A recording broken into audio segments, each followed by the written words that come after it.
أعوذ بالله من الشيطان الرجيم بسم الله الرحمن الرحيم الحمد لله رب العالمين الرحمن الرحيم مالك يوم الدين إياك نعبد وإياك نستعين اهدنا الصراط المستقيم صراط الذين أنعمت عليهم غير المغضوب عليهم ولا الضالين. السلام عليكم ورحمة الله وبركاته. بسم الله الحمد لله والصلاة والسلام على رسول الله سيدنا محمد بن عبد الله وعلى آله وصحبه ولا لا حول ولا قوة إلا بالله العلي العظيم.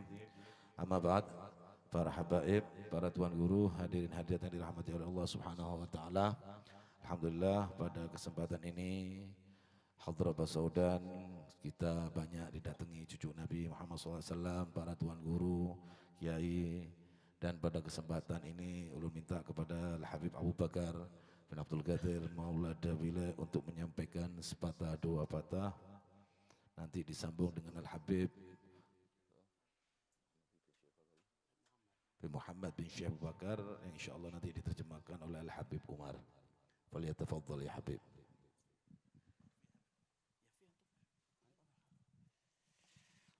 Assalamualaikum warahmatullahi wabarakatuh. Alhamdulillah wassalatu wassalamu ala rasulillah sayyidina wa maulana Muhammad rasulillah. Allahumma salli ala sayyidina Muhammad ghinai faqri wa hayati ruhi wa sururi qalbi wa najati fid dunya wal akhirah wa ala alihi wa sahbihi wa sallim, amma ba'd. Yang saya muliakan para anak cucu Hadratur Rasul, pewaris ilmu dari Hadratur Rasul,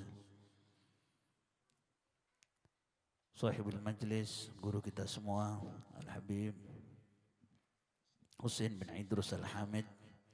Mudah-mudahan dipanjangkan umur, melebihi panjangnya umur sahabat Muhammad Syariah, fi khairul lutuf wa afiyah usurur wa khubur. Guru kita Al-Habib Haidar bin Abdullah bin Syihab, Al-Habib Umar, Al-Hamid, Al-Ustadz Khairuddin, semuanya yang hadir di majlis ini. Atalallahu umrakum wa wasa'a rizqakum wa amatana wa iyyakum ala husnil khatimah.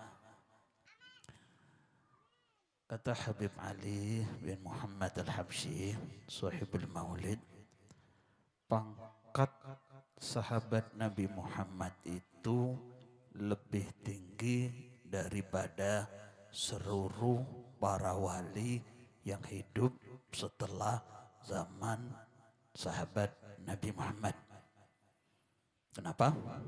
Kata Habib Ali, karena sahabat Nabi Muhammad bertemu dengan Nabi Muhammad jasadan bijasadin, badanan bibadanin, yadan biyadin, jasad dengan jasad, badan dengan badan, tangan dengan tangan. Ini tidak bisa didapat selain ashabur Rasul. Kalau syarat menjadi tabi'in harus tulul mukuth. Tidak sah menjadi tabi'in kalau tidak lama belajar kepada ashabun Nabi Muhammad sallallahu alaihi wasallam. Berarti setelah para wali, sahabat Nabi Muhammad ini tidak bisa dibandingkan dengan yang lain. Atasnya lagi Nabi. Ini kaidah diapalkan. Nihayatul awliya bidayatul anbiya. Nihayatul anbiya bidayatu sayyiduna wa maulana Muhammad. Mentok-mentoknya ilmu para wali, mentok-mentoknya ilmu Syekh Abdul Qadir Al-Jailani, Sidi Ahmad Ar-Rifai, Al-Imam Al-Badawi, baru permulaan ilmu Sayyiduna Musa, baru permulaan ilmu Sayyiduna Khidir, baru permulaan ilmu Sayyiduna Adam, wa jami' seluruh para nabi, baru permulaan ilmu mereka. Nihayatul anbiya bidayatu sayyiduna wa maulana Muhammad. Mentok-mentoknya ilmu Nabi Musa dan yang lain-lain. Baru permulaan ilmu Sayyidul Wujud Maulana Muhammad Rasulullah.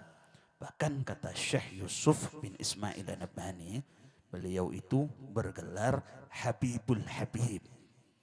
Beliau menerangkan seandainya akal manusia pertama sampai akal manusia terakhir ditaruh di satu timbangan dan aglu Rasulullah ditaruh di timbangan sebelahnya, larajaha, akan jauh lebih berat akal suci Maulana Muhammad Rasulullah sallallahu alaihi wasallam.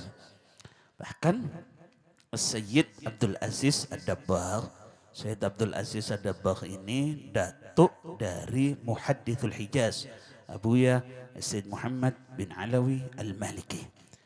Beliau tidak mempunyai guru kecuali Nabi Muhammad. Ingat-ingat, tidak mempunyai guru kecuali Nabi Muhammad.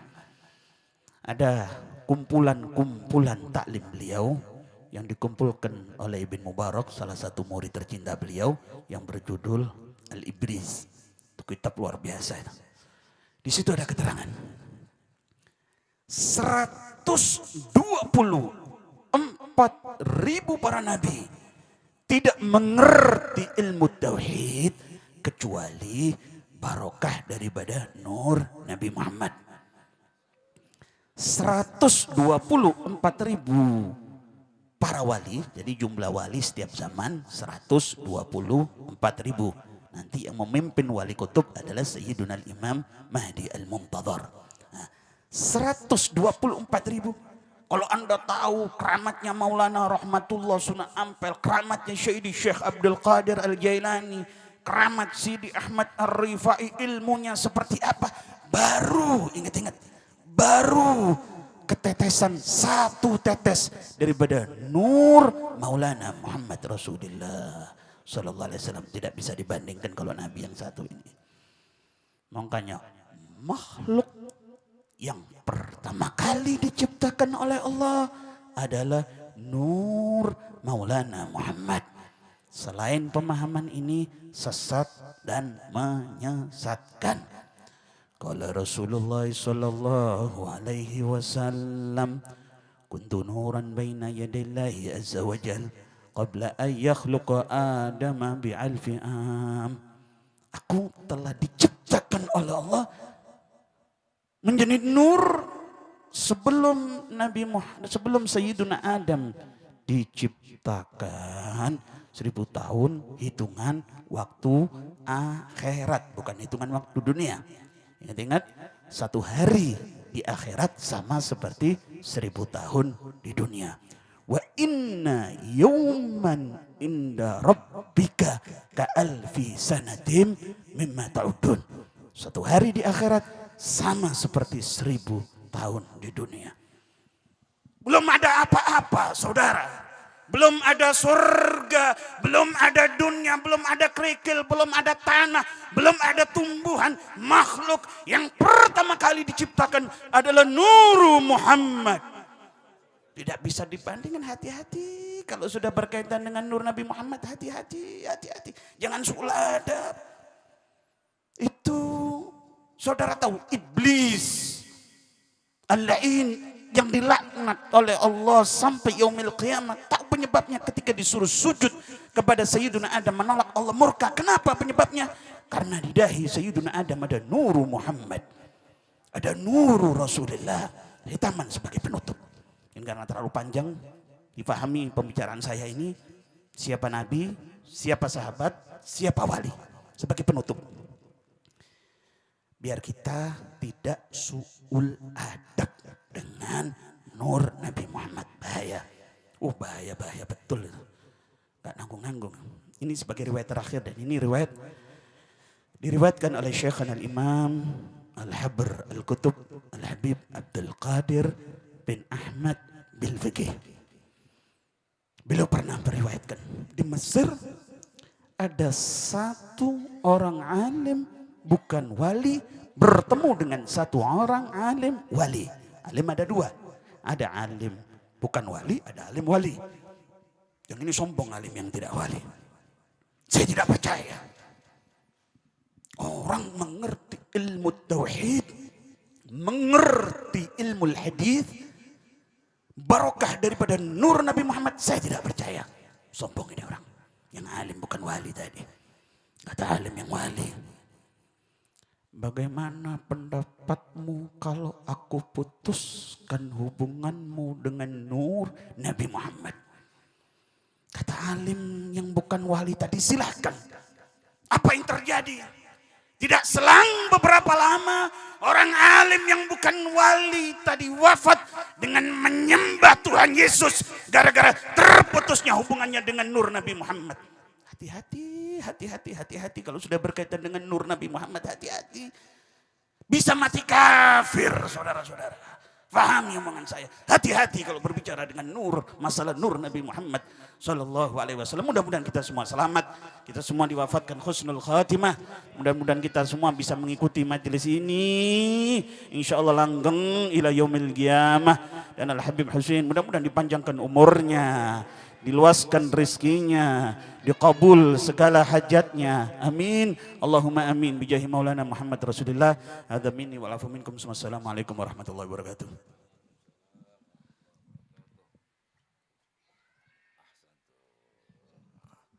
Ahsantum ya Habib. Kita lanjutkan untuk menunggu Habib itu. Kita minta pada Ustaz Kharuddin. Falyatafaddal.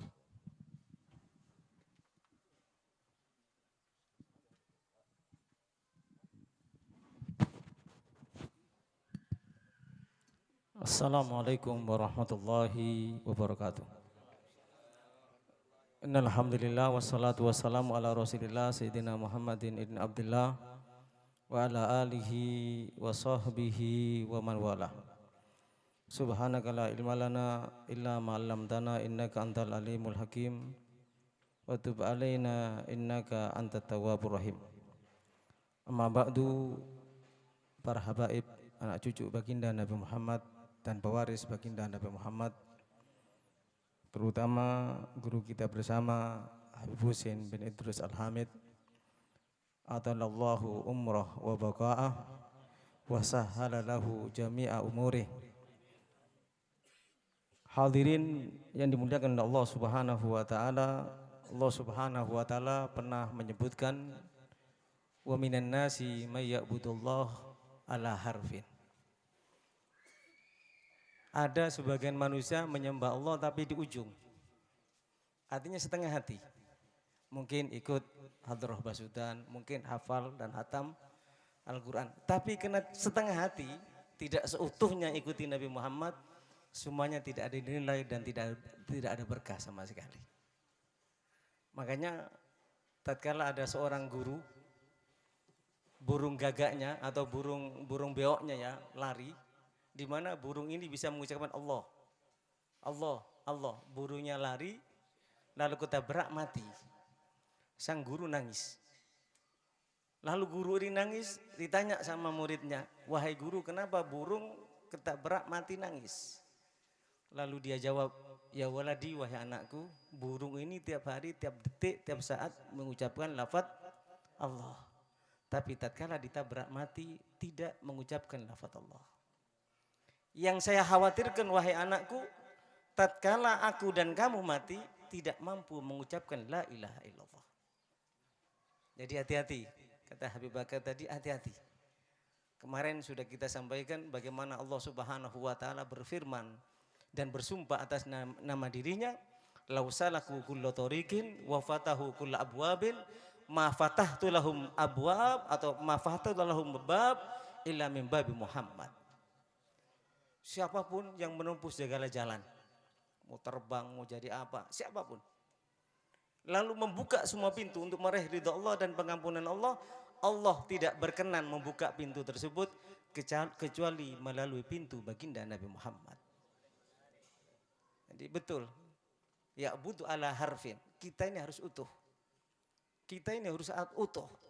Wasiat baginda Nabi Muhammad SAW Rasulullah menyebutkan ahlu baiti kasafinatin Nuh. Ahlul baitku seperti kapalnya Nabi Nuh. Barang siapa yang naik, naja. Ikut fahamnya para habaib, selamat. Wa man takhallafa anha gharik. Dan barang siapa yang berseberangan dengan mereka, pasti celaka. Yang mengatakan adalah Nabi Muhammad SAW. Yang cukup mengerikan penegasan daripada baginda Nabi Muhammad SAW. Kalau ada bangsa Arab dengan bangsa Arab, satu kelompoknya Nabi Muhammad, keturunan Nabi Muhammad, yang satunya beda, bukan, maka yang keluarga Nabi Muhammad, para habaib keturunan Nabi Muhammad, itu adalah Hizbullah. Siapa yang mengatakan? Baginda Nabi Muhammad. Dan yang lainnya adalah Hibus Syaitan, pasukannya setan. Jadi kalau orang Arab dengan orang Arab, sama-sama Arabnya, yang satu keturunan Nabi, yang satu bukan keturunan Nabi, berseberangan dalam ilmu, tidak ikut keluarga Nabi, yang tidak ikut Nabi adalah keluarga Nabi adalah Hizbus Syaitan. Apalagi yang bukan keluarga Nabi, apalagi juga yang bukan orang Arab. Jadi hati-hati. Makanya Rasulullah SAW, kenapa Allah memerintahkan? Kenapa Allah memerintahkan? Kulla as'alukum alaihi ajra ilal mawaddata fil qurba. Kenapa? Apakah keuntungannya bagi para habaib? Tidak. Apakah keuntungannya bagi Nabi Muhammad? Tidak. Tapi karena sudah sebagaimana sering kita sampaikan dan kita dengar, wa'lamu anna fikum Rasulullah, Rasulullah menginginkan Rasulullah ada dalam diri kita dan diri kita ada dalam Rasulullah. Karena Rasulullah menginginkan seperti itu, maka Allah mengabulkan. Maka Allah mengabulkan supaya Allah menjadikan Rasulullah dalam diri para umatnya dan umatnya dalam diri Nabi Muhammad. Tapi kalau sudah mempunyai faham tadi yang dikatakan, apalagi bertalian dengan Nur Muhammad, jangan coba-coba. Kayak Hashim Asy'ari mengatakan kalau sya'run itu kan rambut. Kalau menyandarkan kepada rambutnya Nabi dikatakan syu'air, rambut yang kecil. Dan niat melecehkan bisa murtad. Apalagi lebih dari itu. Apalagi lebih dari itu. Hati-hati. Jadi alafu ya, minta maaf sebelumnya ya, mungkin nasihat ini untuk diri saya terutama. Bertalian dengan para habaib, ini adalah wasiat daripada baginda Nabi Muhammad. Akhlufukum fi ahli baiti. Aku titipkan kepada kalian para anak cucuku. Yang kedua, Sayyidina Abu Bakar dalam hadis saya mengatakan urkubu Muhammad dan fi ahli baiti. Aku titipkan jaga keluarga Nabi Muhammad, jaga Nabi Muhammad dengan menjaga keluarganya. Tujuannya apa? Karena mubghid li ahlil bait, benci kepada para ahlil bait itu bisa kufur. Makanya dalam sejarah inna a'tainakal kautsar fasholli lirabbika wanhar inna syani'aka huwal abtar itu turun kepada seorang Yahudi. Tatkala wafat salah seorang putra Nabi mengatakan Muhammad abtar, Muhammad tidak punya keturunan. Kita sudah bebas dari Muhammad. Maka turunlah firman Allah, inna a'tainaka, aku berikan kepada kamu wahai Rasulullah al-kautsar, ai ad-durriyah at-thayyibah al-katsirah. Keturunan yang banyak dan baik.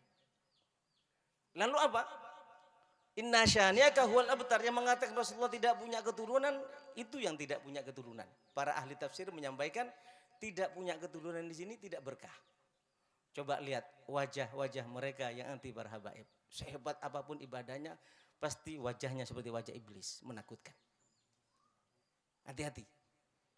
Hati-hati. Jadi Rasulullah kenapa menginginkan ada dalam diri umatnya, dan Rasulullah ingin umatnya ada dalam diri Rasulullah, sehingga Allah memerintahkan dengan cara kulla as'alukum alaihi ajra illal mawaddata fil qurba. Kata-kata fi ini al-qurba secara totalitas. Curahkan kecintaanmu kepada keluarga Rasulullah tanpa reserve, tanpa ukuran. Kenapa demikian? Karena Nabi Muhammad cinta kepada kita tanpa ukuran. Cintanya kita kepada Nabi Muhammad, Rasulullah menginginkan Nabi Muhammad bisa memberikan syafaat kepada kita. Makanya Rasulullah menyampaikan kullu ummati dakhalal jannah illa man aba. Semua umatku masuk surga kecuali yang tidak mau. Wa man ya'ba ya Rasulullah? Masa ada yang tidak mau ya Rasulullah? Man ata'ani dakhalal jannah wa man aba wa man asani faqad aba. Yang taat, kulla as'alukum alaihi ajra illal mawaddata fil qurba, dibersihkan hatinya, Karena kalau tidak bisa cinta Nabi, tidak bisa cinta keluarga Nabi, tidak bisa cinta kepada sahabat Nabi, insya Allah kepada diri dan keluarganya tidak akan cinta. Pasti itu. Tapi dididik oleh Allah untuk mencintai semuanya itu, tujuannya apa? Fil kurba, fi di situ adalah secara utuh. Tujuannya tatkala kita cinta Nabi Muhammad, berarti kita taat kepada Nabi Muhammad. Maka dhamanah daripada Nabi Muhammad akan masuk surga. Ilzamu mawaddatana ahlil bait fa inna man lagiana bimahabbatina yadkhulul jannata bi syafaatina. Taruh di hatimu yang paling dalam sesuai dengan perintah Allah. Kulla asalukum ahli ajra ilal mawaddata fil qurba. Taruh di hatimu yang paling dalam. Cinta kepada ahlul bait secara utuh. Kita menyembah kepada Allah, pasrah kepada Allah secara utuh. Di antara perintah Allah, mahabbah kepada Rasulullah dengan cara mencintai para ahlul baitnya. Kata Rasulullah SAW, siapapun di antara kalian mati dengan cara itu, Rasulullah menjamin, yadkhulul jannata bi syafaatina. Akan masuk surga dengan syafaat Rasulullah. Walladzi nafsi biyadihi la yanfa'u ahadan amaluh illa bima'rifati haqqina. Demi yang jiwaku di tangannya, Rasulullah bersumpah atas nama Allah. Siapapun yang tidak menghargai perintah Allah tadi, kulla as'alukum al-ajra ila madada fil qurba, ukhlufu Muhammadan fi ahli baiti, ukhlufu Muhammadan fi ahli baiti. Ini sebagai pintu yang paling cepat yang untuk masuk surga Allah Subhanahu wa taala. Lalu tidak diperhatikan, maka kata Nabi Muhammad, apapun yang telah dia lakukan ditolak oleh Allah Subhanahu wa taala. Jadi mudah-mudahan tawassul dengan hadhar basudan, duduk bersama para habaib, ini hujatun lana la hujatun alaina. Menguntungkan bagi kita, bukan membebani kita. Jadi hati-hati, terutama tentu saya sendiri. Mari kita jaga hati kita, mari kita jaga akal kita, mahabbah kita, mari kita ikuti para habaib godaman ala godamin. Mereka yang dikatakan oleh Nabi, yang dikatakan oleh Imam Suyuti, ada dua hadis, Rasulullah meninggalkan dua pusaka, Quran dan hadis. Hadis yang kedua adalah Quran dan ahlul bait. Kata Imam Suyuti, menunjukkan yang mengikuti Quran dan hadis adalah para ahlul bait. Mari kita pertahankan itu, taruh di hati kita yang paling dalam. Insya Allah dengan jaminan itu kita dalam keadaan wafat husnul khatimah. Mudah-mudahan itu yang terjadi, terutama untuk diri saya dan orang-orang yang saya cinta, demikian kepada para hadirin, sehingga kita duduk bersama para habaib ada manfaatnya. Rabbi fanfa'na bi barakatihim, Rabbi fanfa'na bi barakatihim, Rabbi fanfa'na bi barakatihim, wahdinal husna bi hurmatihim, wa amithna fi tariqatihim, wa mu'afatim minal fitani, wal afwa minkum, wassalamu alaikum warahmatullahi wabarakatuh.